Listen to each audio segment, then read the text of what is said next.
Hi, my name is Dr. John Douillard, and I want to talk to you today about sunscreens. Recent research from the FDA has shown that a sunscreen with an SPF factor over 50 doesn't provide you with any additional benefit. So why put more chemical on your skin than you need? So please, if you're going to use a sunscreen, use a lower SPF factor and apply it more regularly if needed. Now, when you're choosing a sunscreen, there are chemicals in sunscreens that are more toxic than others. And in the article associated with this video, I definitely list for you all the really toxic chemicals in sunscreens to avoid, and then the ones that are least toxic. So if you have to use a sunscreen, you want to choose those for sure. Now, historically, we know that the sun blocks as opposed to sunscreens are better and safer. Those are the zinc oxides and the titanium dioxide. So those are the sunblocks, and we know that they're actually very safe. Zinc oxide, for example, is basically diaper rash cream.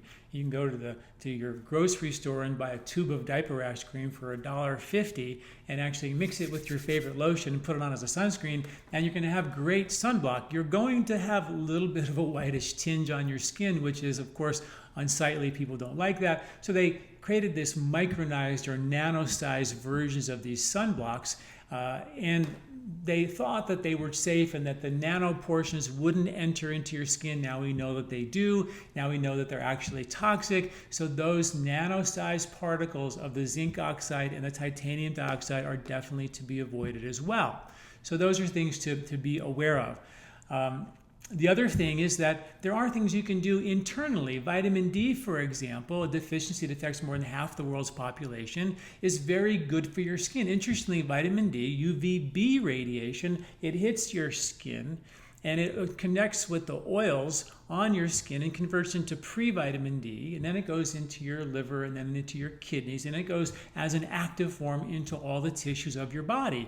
The problem is that your skin, even though it all started in your skin is the last tissue to get vitamin D. So if you're a little low on vitamin D, then your skin will be starving of vitamin D, which is why it's so important to get vitamin D in the summertime as well. And I wish I could say that just getting enough sun was going to deliver the vitamin D that we need, but you know, the only time the vitamin D is really most potent comes from the UVB rays of the sun is in the middle of the day. So that means lying in the middle of the day with your skin exposed for 10 to 15 minutes will give you some vitamin D absorption. Most people don't like lying in the middle of the day because it's too hot and it feels too burning and uncomfortable. Morning rays and evening rays, just like winter rays, the sun's too low in the sky, you don't get that vitamin D and that UVB ray exposure that you typically get in the middle of the summer day, in the midday summer sun. So it's a little tricky to get the vitamin D that you need. So consider supplementation. Generally speaking, people need 4,000 to 5,000 international units per day in the winter, and 1,000 to 2,000 to 3,000 in the summer, depending on how much sun exposure you get. Very, very important. Vitamin A, research has shown that when you take a lot of vitamin A, it protects your skin from the sun as well, just as vitamin D would. And you can take vitamin A prior to sun exposure in your diet in the form of beta carotenes, eating more chlorella, more spirulina,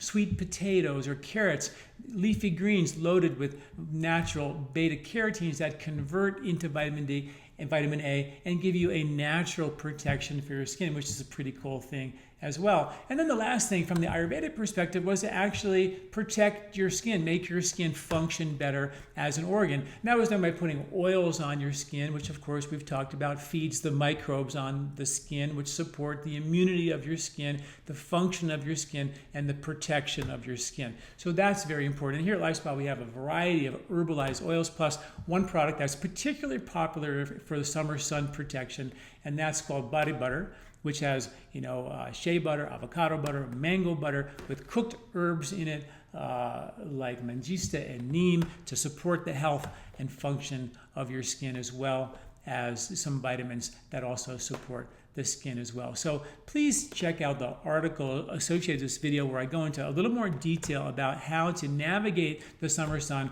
with the proper sunscreen protection. Thanks for listening. I'm Dr. John Douillard.